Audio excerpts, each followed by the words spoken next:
no lo puedo creer. Lo tengo ahí, a Mauricio Cartún, sentado hoy en el cómodo sillón de las entrevistas.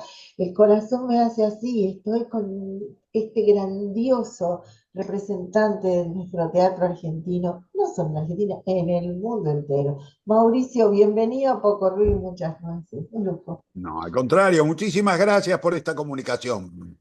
Este, Feliz de poder participar. Bueno, gracias. Es bueno tenerte en esta entrevista hoy porque este material va a quedar en YouTube y bueno, la gente va a tener, los compañeras, el público, la oportunidad de poder escuchar esta charla, verte aquí. Y el otro día estuviste en la Asociación Argentina de Actores, viste una charla maravillosa y yo me quedé pensando en tu enorme, grandiosa trayectoria, ¿no? Eh, no fue Misterix la primera de tus obras, pero digamos, en el imaginario quedó Misterix ahí, y se hace, y se hace, y se hace constantemente. Y yo recordé una obra tuya que vi que me quedó, entre todas, pero me acordé de Sacco y Vanzetti, tu versión de Sacco y Vanzetti, tu texto y esos trabajos maravillosos. Me acordé de Grappa, que ahora está en Perú, y me acordé de Danilo de Vicia, un actorazo, ¿te acordás de Danilo? Pero bueno, Fantástico. fantástico. No, no, he pensado tanto en esa obra. Pero bueno, has hecho mucho, mucho, mucho y hiciste que muchos abrieran caminos. Terrenal, la Viscómica, bueno, Madonita, todo lo que hay, pero esta gente, los compañeros y los futuros dramaturgos, escritores, autores que llegaron a través tuyo a concretar su proyecto. Contame un poco de todo eso, porque vos también, eso de dar clases magistralmente, ¿cómo es esto de los tomates y las clases?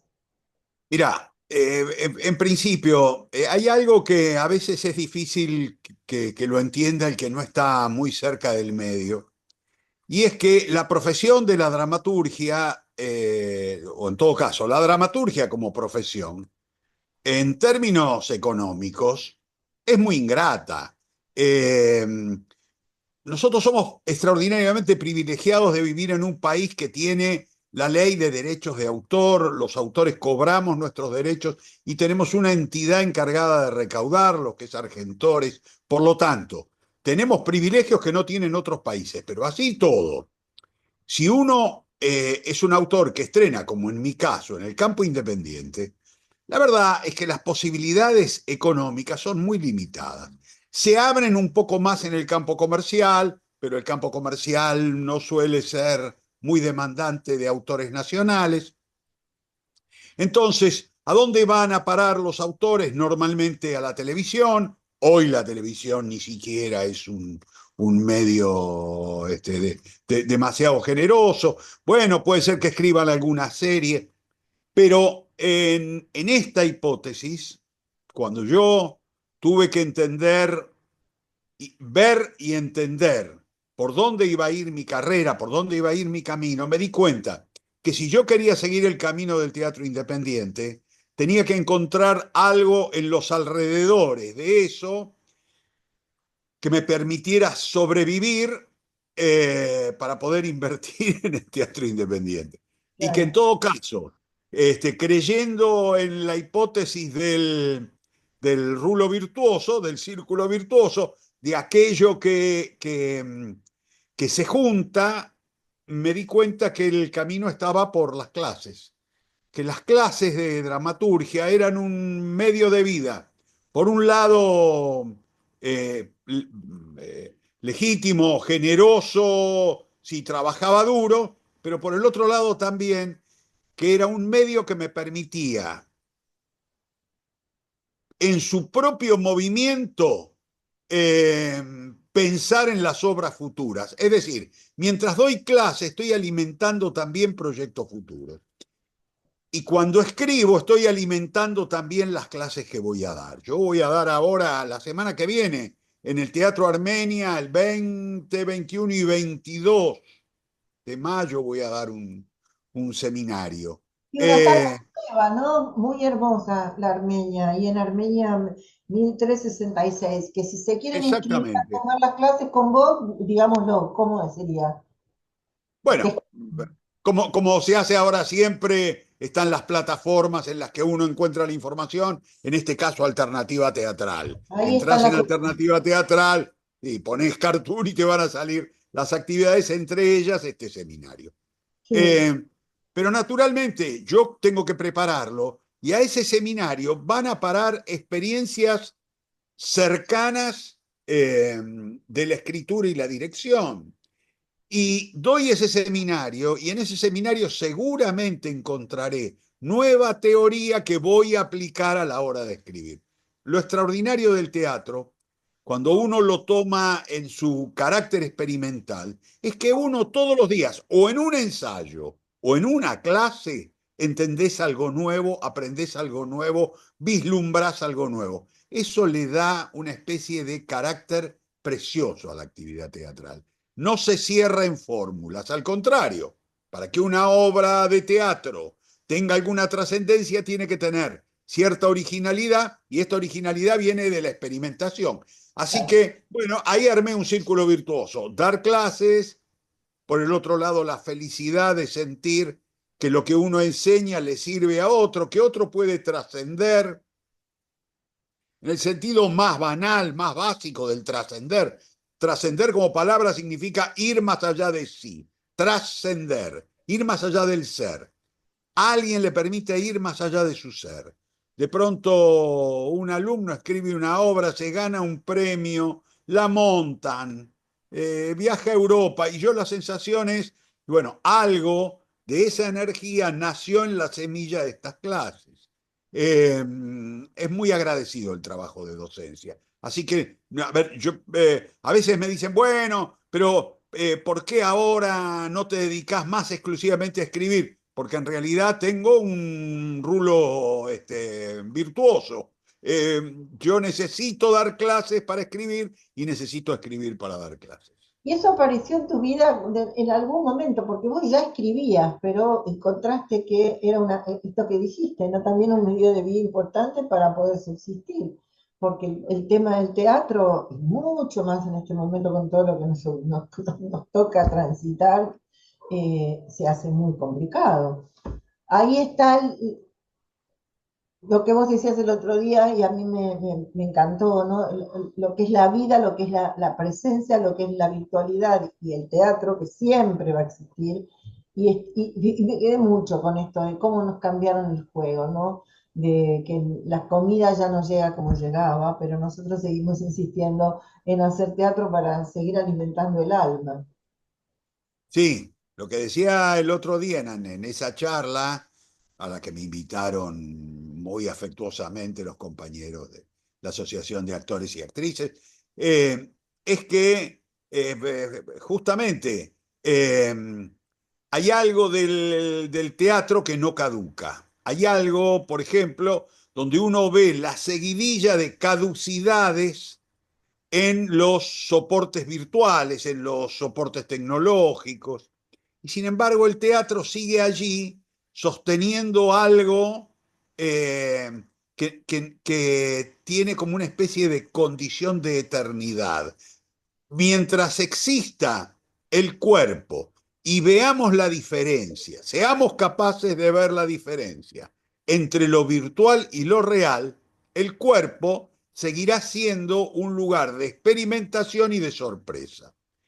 En tanto el cuerpo siga siendo un lugar de sorpresa para el otro, en tanto vos te puedas sorprender por lo que puede el cuerpo de otro, pienso en un campo amplísimo que va desde lo circense hasta lo actoral, lo que puede un cuerpo. De última, te diría, hasta en lo deportivo, vamos a ver lo que puede un cuerpo. Mientras seamos capaces de ver esa diferencia, nos vamos a sorprender de lo que puede un cuerpo en vivo.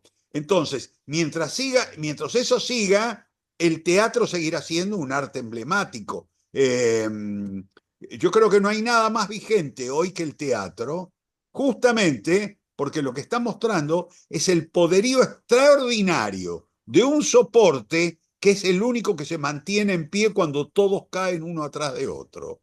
En los últimos 40 años uno ve caer soportes y por supuesto cada soporte genera también su propio género y sus propias formas.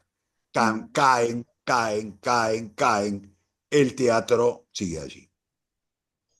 Y los temores con el tema de la virtualidad, a que el teatro, con el teatro no se van a poder meter, podrán jugar un ratito, pero el público va a estar ahí siempre queriendo ver a los actores, a las actrices en vivo, porque no hay, porque ese es a la inmediatez, ese es el único momento, instante infinito donde solo va a suceder una sola vez, cada uno privilegiado por ver ese momento que es irrepetible.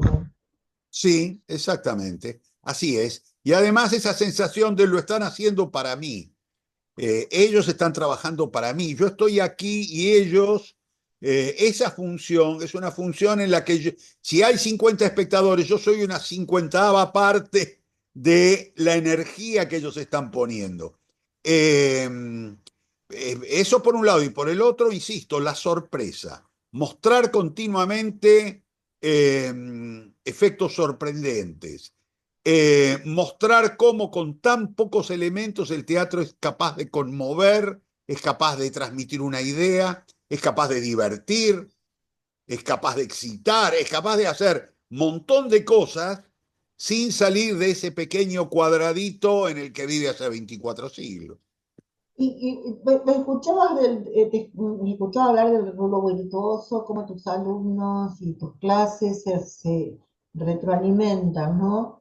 Pero antes del rulo virtuoso, antes de Cartoon Cartoon, Mister X y las otras obras que ya habías escrito y estrenado, dónde aparece esta pasión de escribir cartoon? ¿Dónde te Mirá, aparece? en mi caso, como extensión natural de mi pasión lectora. Desde muy chico fui un lector obsesivo, un lector a veces enfermizo, ¿viste? Pasas muchas horas leyendo. Por supuesto, con el paso del tiempo, uno le va encontrando el equilibrio. Pero yo, qué sé yo, en mi casa el televisor llegó cuando yo tenía 12 años. Por lo tanto, el acceso a la ficción venía por la lectura, sobre todo por las historietas. Es muy conmovedor ver, por ejemplo, lo que está pasando ahora con el Eternauta, que no es otra cosa que una conversión de Norma de una historieta que era, hasta la aparición de la televisión, el acceso que teníamos a las ficciones, esos cuadritos en los cuales nosotros seguíamos una historia.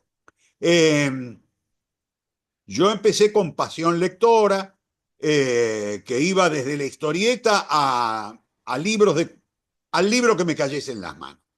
Bueno, el que lee en realidad hace un ejercicio que a veces no nos damos cuenta. Quien lee mucho, hay un momento donde leyendo se pregunta, che, ¿y esto cómo se hace?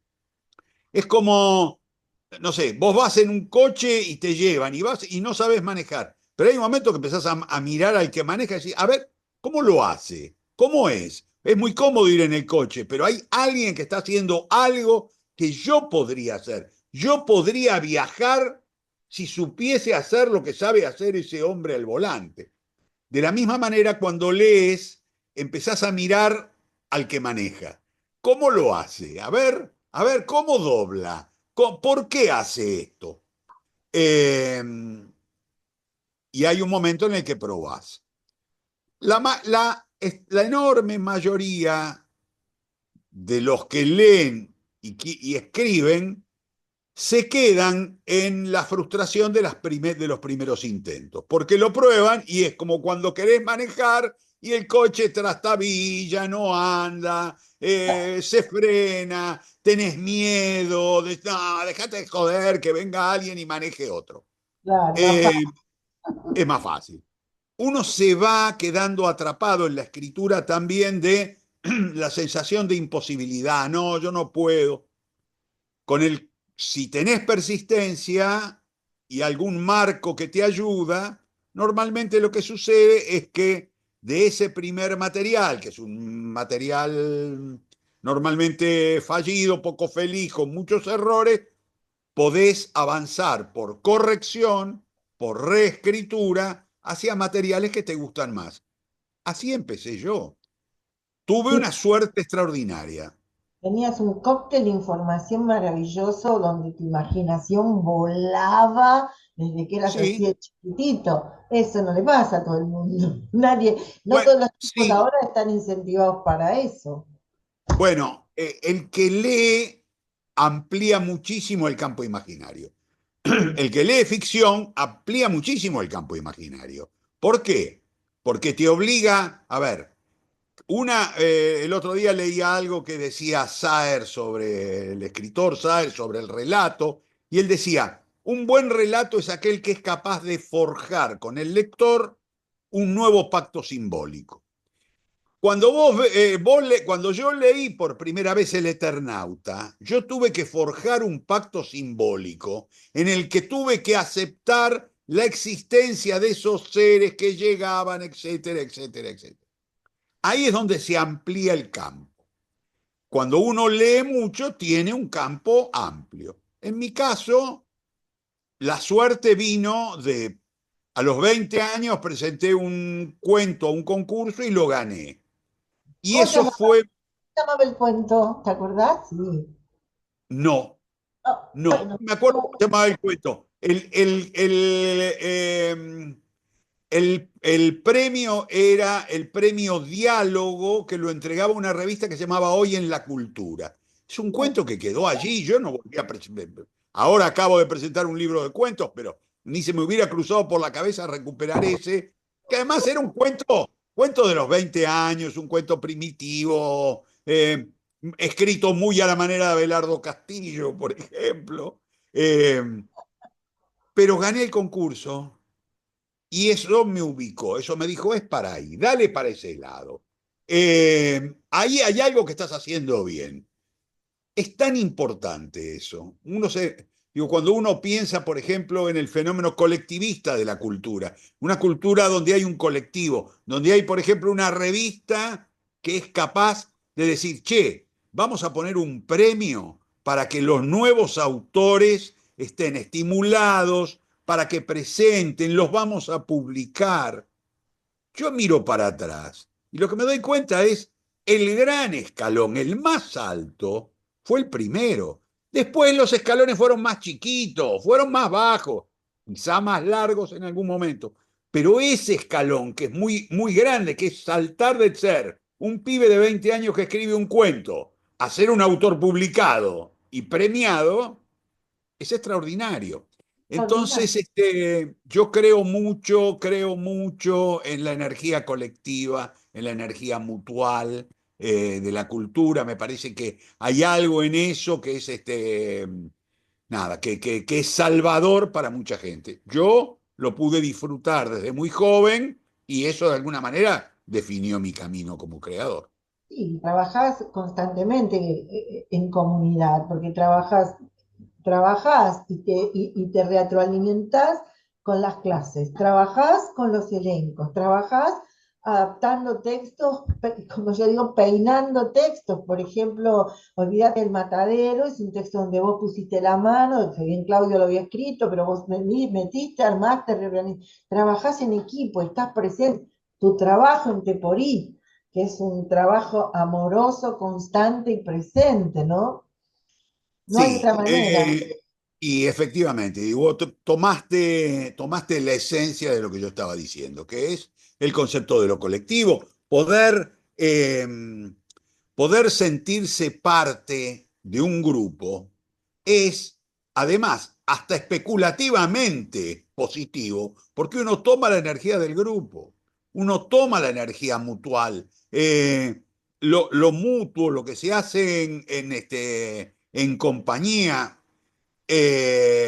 Una de las razones, fíjate, una de las razones por las cuales yo opté por la dramaturgia cuando mi camino parecía ir para el lado de la narrativa, es porque descubrí que en la dramaturgia iba a estar siempre acompañado, que el teatro era acompañado siempre, que al teatro vas a comer después de la función, que en el teatro está la militancia porque la haces con otro, que en el teatro está la amistad, que está el amor, que está el compañerismo.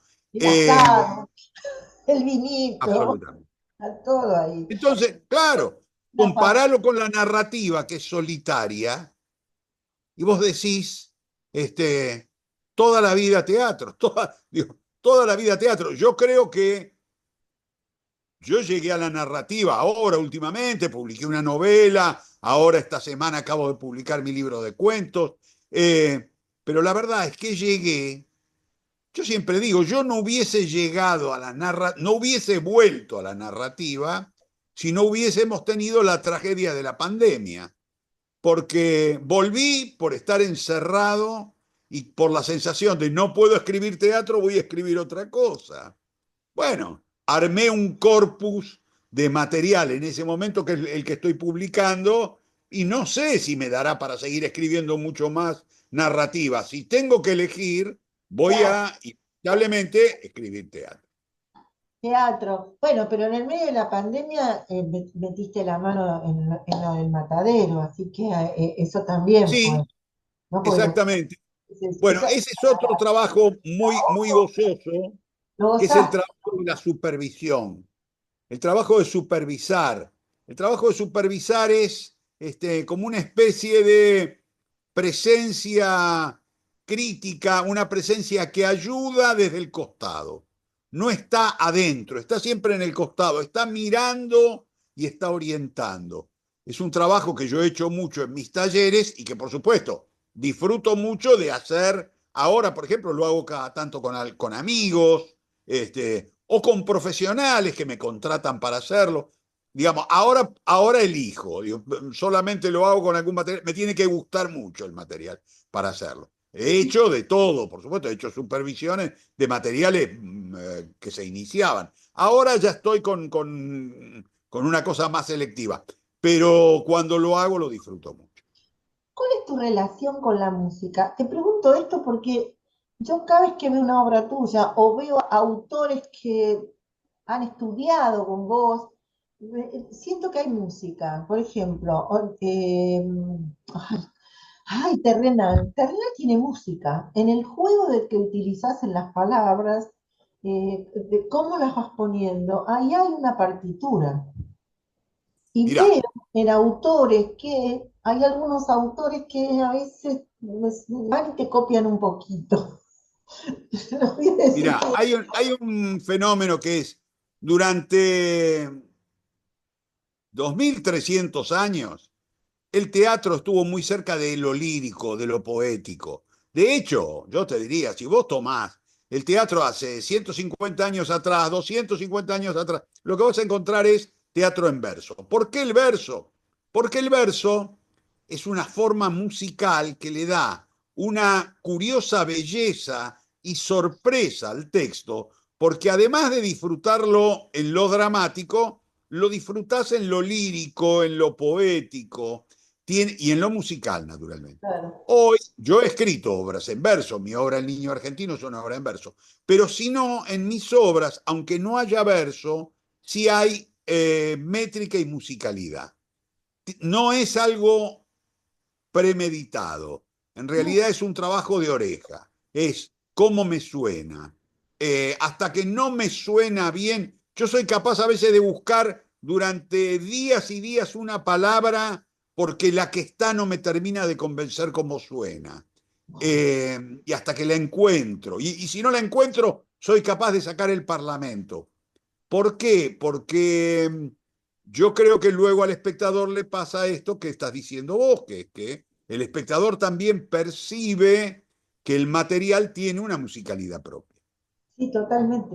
Y la tienen. Yo cuando vez que veo tus obras, digo, wow, mirá, es una partitura, la selección, con lo cual me imagino que bajo ningún aspecto te bancás que un actor modifique alguna palabra del texto. Bueno, a ver, como la mayoría de mis obras, ahora prácticamente en los últimos 20 años, todas las dirijo yo. eh, si hay que cambiar una coma, tendremos que encontrar dónde ponerla de manera que no se rompa esa musicalidad. Eh, Bien. Es así, es ir ajustando. A veces pasa que un actor te dice, me cuesta mucho decir esto.